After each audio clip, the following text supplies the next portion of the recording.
అందరికీ నమస్కారం. నేను వినిపించబోయే కథ ఆనందమే జీవిత మకరందం. రచన వేదార్థం జ్యోతి. ఏకాంతము దొరికినంత ఎడమోమా నీ వేడుక.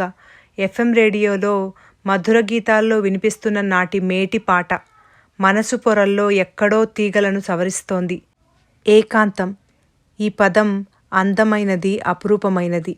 అయితే అదే కొందరికి అరుదైనది కూడా. జాజిపూలు కోస్తున్న శాంతలో ఆలోచనల తరంగాలు. తనకి ఎంతో నచ్చిన పాట మళ్ళీ మళ్ళీ వినాలనిపిస్తోంది. అలాంటి సన్నివేశం జీవితంలో ఒక్కసారైనా వస్తుందేమో అని చాలా ఆశపడింది. ఏకాంతమే ఎండమావి అయితే ఇక పాటలు కూడానా? నవ్వుకుంది శాంత. ఇదే ఇల్లు, ఇవే పరిసరాలు, ఇదే జాజి చెట్టు. సాయంత్రం ఆకాశం అరుణిమ దాల్చి సిగ్గుపడుతున్న పెళ్లి కూతురులా ఉన్నప్పుడు పూలు చెట్టంతా పరుచుకొని కవ్వించేవి. ఉదయం తెల్లగా విచ్చిపోయి మమ్మల్ని కోసి మా ఆనందాల్ని ఆస్వాదించే తీరిక, ఓపిక మీకు లేవా పాపం అంటూ నవ్వుతూ వెక్కిరిస్తున్నట్లు అనిపించేది శాంతకు. పెళ్ళై అత్తగారింట్లో అడుగు పెట్టగానే ఆ పూల మొక్కలు చూసి మురిసిపోయింది. వీధి చివర వేణుగోపాలస్వామి కోవెల, ఉదయమే వినిపించే సుప్రభాతం, కోవెల గంటలు. ఆహా, ఏమి నా భాగ్యం అనుకుంది పల్లెటూరు నుంచి వచ్చిన శాంత. తను వచ్చింది హైదరాబాద్ కని. గడియారంతో పాటు పరుగులు, కుక్కరు కూతల్లో కలిసిపోయి వినిపించని కోవెల గంటలు, ఊపిరి సలపని పనులు, చెవులకు వినిపిస్తున్న మనసుకి ఎక్కని సుప్రభాతాలు, బిందెడు నీళ్ల కోసం పడిగాపులు, మనుషుల మధ్య ఉన్న కరువైపోయిన పలకరింపులు ఇక్కడ మామూలని తర్వాత తెలిసింది శాంతకి. మెల్లగా అదే అలవాటైపోయింది. పెళ్ళైన వెంటనే తిరుపతి, చెన్నై అలా అలా సరదాగా తిరిగి వచ్చారు శాంత, మూర్తి. అంతే, అవే మర్చిపోలేని మళ్ళీ రాని మధుర స్మృతులని. ఇక మళ్ళీ అలాంటి రోజులు రావని అప్పుడు శాంతకి తెలియదు. తీయని అనుభూతులతో, ఏవేవో ఊహలతో అత్తగారింట్లో అడుగుపెట్టిన శాంత ఆ పరిస్థితులు జీర్ణం చేసుకోవటానికి చాలా ఇబ్బంది పడింది. చదువులు ముగించి పెళ్ళెప్పుడు చేస్తారా అని ఎదురుచూస్తున్న మూర్తి ఇద్దరు చెల్లెళ్ళు, చదివిన చదువుకు తగ్గ ఉద్యోగం రాక ఊరికే ఉండలేక చిరుద్యోగంతో సరిపెట్టుకొని నిరాశలో మునిగి తేలుతున్న మరిది, ఇల్లు కట్టేశాను అప్పులు మీరు కట్టండి అని విశ్రాంతి తీసుకుంటున్న మామగారు, ఎవరికి ఏ పని చెప్తే ఏం కోపం వస్తుందో అని అన్ని పనులు తన మీదే వేసుకొని క్షణం తీరిక లేకుండా సతమతమయ్యే అత్తగారు, మౌనమే నీ భాష అన్నట్టు తన పని తాను చేసుకొని పోయే భర్త మూర్తి. అందరి మధ్య తన పాత్ర ఏమిటో తక్కువ సమయంలోనే అర్థమైపోయింది శాంతకి. నేను ఆఫీస్ నుంచి రాగానే నవ్వుతూ ఎదురు రావాలి, సపర్యలు చేయాలి అనే కోరికలు లేవు, కానీ లేనిపోని గొడవలు సృష్టించి ఇంటిని మాత్రం అల్లకల్లోలం చేయవద్దు. డబ్బు లేకపోయినా మనిషి తట్టుకోగలడు, కానీ మనశ్శాంతి లేకపోతే చాలా కష్టం అని చెప్తున్నప్పుడు తుఫానులో కొట్టుకుపోతున్న పడవలో కూర్చొని గీత బోధిస్తున్న కృష్ణ పరమాత్మలా అనిపించాడు మూర్తి శాంతకి. ఇంటి నిండా జనం. ఉదయం లేచినప్పటి నుంచి గిరగిరా రంగుల రాట్నంలా తిరుగుతూ అందరి అవసరాలు తీర్చటం, మూర్తి రాక కోసం సాయంత్రం నుంచి ఎదురు చూడటం. శాంతకు రోజు ఎలా గడుస్తుందో తెలియటం లేదు. అందరూ అలిసి నిద్రకు చేరువయ్యేటప్పుడు నెమ్మదిగా ఇల్లు చేరతాడు మూర్తి. నిద్రమత్తులో బరువెక్కిన కళ్ళతో, వాడిపోయిన ముఖంతో, వడలిన మందారంలా ఉన్న శాంతను చూసి చిరునవ్వు చిందిస్తాడు. వడదెబ్బ తగిలిన వాడు చల్లని నీటితో సేదతీరినట్టుగా తృప్తిపడుతుంది శాంత ఆ నవ్వుకే. వంటగదిలో పడక, గాజులు, కాలిపట్టీలు కూడా మౌనం పాటించడానికి విశ్వప్రయత్నం చేయాల్సిందే. ఇక కబుర్లకి తావెక్కడిది? ఈ పరిస్థితుల్లో శాంత కోరికలు, ఆశలు అటకెక్కాయి. మూర్తితో కూర్చొని కాఫీ తాగుతూ పేపర్ చదవాలని, ఒక్క ఆదివారమైనా ఇద్దరూ ఏకాంతంగా గడపాలని, సన్నని బెడ్లైట్ వెలుగులో ఘంటసాల పాటలు వింటూ నిద్రపోవాలని, ఇలా అన్నీ చిన్న చిన్న కోరికలే, కానీ శాంతకు అవి అసాధ్యాలు. ఏకాంతం అన్న పదం తన నిఘంటువులో లేదని అర్థమైపోయింది శాంతకు. అన్నీ తెలిసిన మూర్తి స్థితప్రజ్ఞుడే. పెద్దాడపడుచు పెళ్ళికి అమ్మా, వదినకి పట్టుచీర కొను, ఎప్పుడూ ఏమీ అడగలేదు అంది ఆ అమ్మాయి. మా కోడలు బంగారం, అందుకే చీరలు నగలు మీద ఆశ లేదు, మురిసిపోయిందా అత్తగారు. శాంత నిరాశగా నవ్వుకుంది. తన కోరికలు పట్టుచీరలు నగల కంటే అమూల్యమైనవి. ఏనాడు శాంత తన అసంతృప్తిని బయటపడనివ్వలేదు. తనకింతే ప్రాప్తం అనుకునేది. మంచి భర్త, సూటిపోటి మాటలతో సాధించని అత్తగారు దొరకటమే తన అదృష్టం అనుకుంది. 2 పిల్లలు పుట్టటం, మరిది ఆడపడుచుల పెళ్ళిళ్ళు, వాళ్ల పురుళ్ళు పుణ్యాలతో శాంతకి తన గురించి ఆలోచించుకునే అవకాశమే దొరకలేదు. పిల్లలతో కష్టంగా ఉందన్నయ్య, వదినని 10 రోజులు పంపించవా? నేను ఊరెళ్ళాలి, మా ఆవిడికి సాయం వదినని పంపించు అంటూ మరిది ఆడపడుచులు శాంతని ఓ యంత్రంలా వాడుకున్నారు. ఎవరికి ఏ ఇబ్బంది వచ్చినా బస్సెక్కటానికి సిద్ధం శాంత. ముందుగా అత్తగారు, తర్వాత 2 ఏళ్లకు మామగారు తమ వంతు బాధ్యతల్ని నిర్వహించి పరమపదం చేరుకున్నారు. అత్తగారు పోయాక మామగారికి మూర్తికి కష్టమని శాంతని పిలవటం తగ్గించినా తరచుగా వచ్చి వారం 10 రోజులు ఉండి వెళ్లేవాళ్లు. చాకిరీ మాట ఎలా ఉన్నా కనీసం మూర్తికి దూరంగా కాకుండా కళ్ల ముందైరా ఉంచారని సంతృప్తి పడింది శాంత. శాంత పెద్ద కొడుక్కి ముంబైలో మంచి ఉద్యోగం వచ్చింది. మీరు కూడా నాతో వచ్చేయండి, ఇంకా ఎంతకాలం ఈ ఇరుకు గదుల్లో అని పట్టుపట్టాడు. శాంతకి అవి ఇరుకు గదుల్లా అనిపించలేదు. జ్ఞాపకాల ఊసులన్నీ నింపుకున్న అద్భుత సౌధాల్లా చుట్టూ పచ్చని చెట్లతో సుందర ఉద్యానవనంలా అనిపిస్తుంది. చిన్నవాడి చదువుందిగా అని సర్ది చెప్పి పెద్దవాడి పెళ్లి చేసి పంపించారు. చిన్నవాడు ఫైనల్ ఇయర్లో ఉండగానే ఉద్యోగం వచ్చింది. పెద్ద కోడల్ని పురిటికి రమ్మంటే చిన్న ఇల్లు వద్దు, మీరే రండి అన్నారు కొడుకు కోడలు. ఎలాగో మొక్కుబడిగా 3 నెలలు ముంబైలో ఉండి కోడలి బాధ్యత వియ్యపురాలకి అప్పగించి వచ్చి మూర్తి చెంతన చేరింది శాంత. అంతలో చిన్నబ్బాయి పెళ్లి, అమెరికా ప్రయాణం. శాంతను మూర్తిని వెంట తీసుకెళ్లాలని చాలా ప్రయత్నించాడు. సున్నితంగా తిరస్కరించారు మూర్తి శాంత. సిటీ జీవితమే యాంత్రికంగా మారిపోయి బాధపడుతుంటే ఇక అమెరికా అంటే మరీ ఘోరమైన పరిస్థితి అని ఇద్దరికీ తెలుసు. ఇక్కడ కనీసం పక్కవాడైనా పలకరించడానికి ఉంటాడు.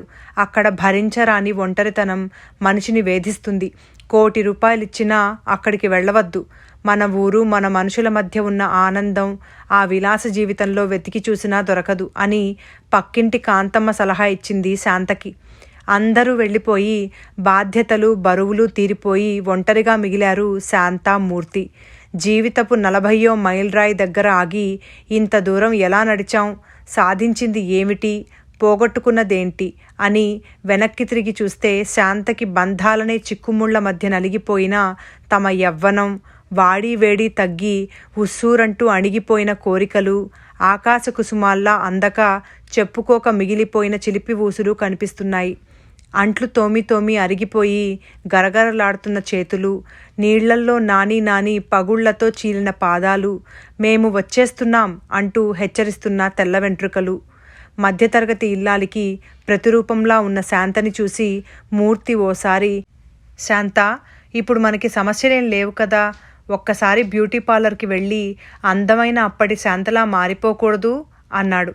వయస్సు పైబడుతుంటే బ్యూటీ పార్లర్ వాళ్ళు మాత్రం ఏం చేయగలరు పాపం, మీరే అప్పటి కళ్ళతో చూడండి జవాబిచ్చింది శాంత.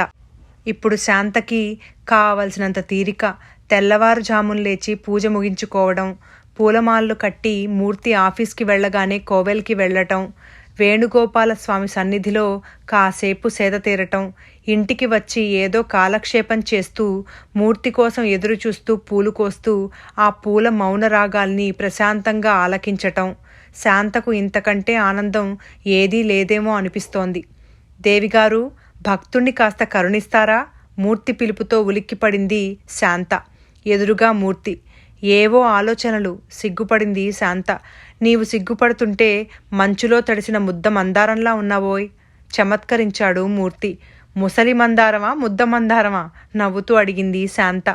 వృద్ధాప్యం శరీరానికే కానీ మనసుకు కాదు శాంత. నిజానికి మనిషికి తోడు అవసరమయ్యే అసలైన వయస్సు ఇదే. ఇప్పుడు మనం ఎవ్వరి గురించి ఆలోచించక్కర్లేదు. నాకు నువ్వు, నీకు నేను, అంతే. మూర్తి మాటల్లో నిండిన సంతృప్తి. ఆ క్షణంలో శాంతకి తాను జీవితంలో ఏదీ పోగొట్టుకోలేదని అనిపించింది. శాంతి మూర్తిల ఇల్లు బంధుజనంతో కిటకిటలాడుతోంది. పలకరింపులు, చలోక్తులు, నవ్వులు, పండగ వాతావరణం కనిపిస్తోంది. అది మూర్తి రిటైర్ అయ్యే రోజు. ఆఫీస్లో పార్టీ అయ్యాక మూర్తి చెల్లెళ్ళు, తమ్ముడు, పిల్లలు అందరూ కలిసి చేస్తున్న సత్కారం. అందరూ మూర్తి సౌశీల్యాన్ని ఔదార్యాన్ని వేనోళ్ల కొనియాడారు. చెమర్చిన కళ్ళతో శాంత మూర్తిని తనివితీరా చూసుకుంటోంది. మూర్తిలో చెదరని అదే చిరునవ్వు, పొగడ్తలకి పొంగిపోని నిశ్చలత్వం. మూర్తికి తన బంధువులని ఆత్మీయులని చూస్తుంటే ఆనందంగానే ఉంది. ఇంతలో చిన్నబ్బాయి వచ్చి 2 టికెట్లు తెచ్చి చేతిలో పెట్టాడు. నాన్న, ఈరోజు నువ్వు అమ్మ సినిమాకి వెళ్ళండి. మేమా సినిమాకా? ఇంతమందిని ఇంత ఆనందాన్ని ఇంట్లో వదిలి అక్కడేం చూస్తాం, మాకిష్టం లేదు, వద్దు అన్నారు. లేదు నాన్న, వెళ్లాల్సిందే. అందరూ గోలగోలగా అరవటం మొదలుపెట్టారు. పెద్దబ్బాయి కారు తీశాడు. అందరూ టాటా చెప్పారు. శాంత మనసు దూదిపింజలా తేలిపోతోంది. అన్నయ్య, నువ్వు వదిన మా దగ్గరొచ్చుండండి చెప్పింది చిన్నాడపడుచు. 2 పిల్లలు, భార్యాభర్తలిద్దరికీ ఉద్యోగాలు. క్షణం తీరిక లేక సతమతమవుతూ శాంతని ఏ 100 సార్లో అనుకునేది ఆ అమ్మాయి. నీ దగ్గరైతే వదినకు రెస్ట్ ఉండదు. వదిన అన్నయ్య మా దగ్గరుంటారు. ఆయన ఏదో షాప్ ఓపెన్ చేస్తారట. నమ్మకమైన మనిషి కావాలట. అన్నయ్యకి వ్యాపకంగా ఉంటుంది. జీతం గీతం లేని 2 పని మనుషులు దొరికిపోతున్నారని ఎంతో ఔదార్యాన్ని ప్రదర్శించింది పెద్దాడపడుచు. తమ్ముడు, నువ్వు చెప్పరా అంటూ మూర్తి తమ్ముడు వైపు చూసింది ఆవిడ. అన్నయ్య, మీ పిల్లలిద్దరూ మంచి స్థితిలోనే ఉన్నారు. మీరిద్దరూ ఇక్కడ ఒంటరిగా ఏం చేస్తారు? ఇల్లమ్మి మా వాటాలు మాకిచ్చేసి మీరు మీ అబ్బాయిల దగ్గర ఉండండి. మా పిల్లల చదువులు, మా ఆవిడ అనారోగ్యం, ఖర్చులు తట్టుకోలేకపోతున్నాను. అభ్యర్థిస్తున్నాడో ఆజ్ఞాపిస్తున్నాడో అర్థం కావటం లేదు శాంతకి. నిన్న కట్టిన బెలూన్లలో ఒకటి టప్మంది.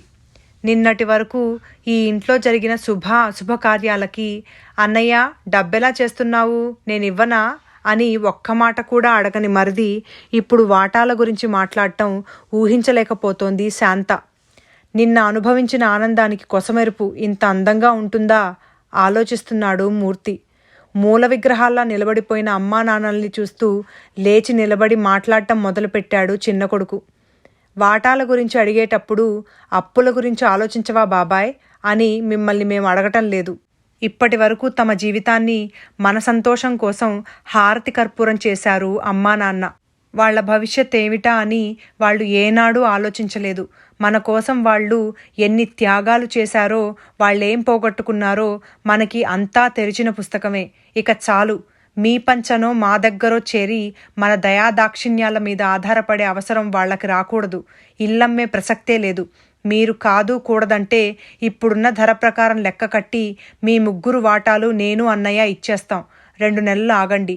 మీకు మనసనేది ఉంటే వాళ్ళిద్దరినీ ప్రశాంతంగా వదిలేయండి. అమెరికా వెళ్ళిపోయి అనుబంధాలు ఆప్యాయతలు మర్చిపోయాడేమో అనుకున్న చిన్నవాడు అలా మాట్లాడుతుంటే తెల్లబోయి చూస్తున్నారంతా. పెద్దబ్బాయి లేచి, అమ్మా, మీకు చెప్పకుండా మేము ఓ నిర్ణయం కూడా తీసుకున్నాం. మన ఇంటి పక్క ఖాళీ స్థలాన్ని కొని అక్కడ మ్యూజిక్ సెంటర్ పెట్టాలనుకున్నాం. మా స్నేహితుడు దాన్ని చూసుకుంటాడు.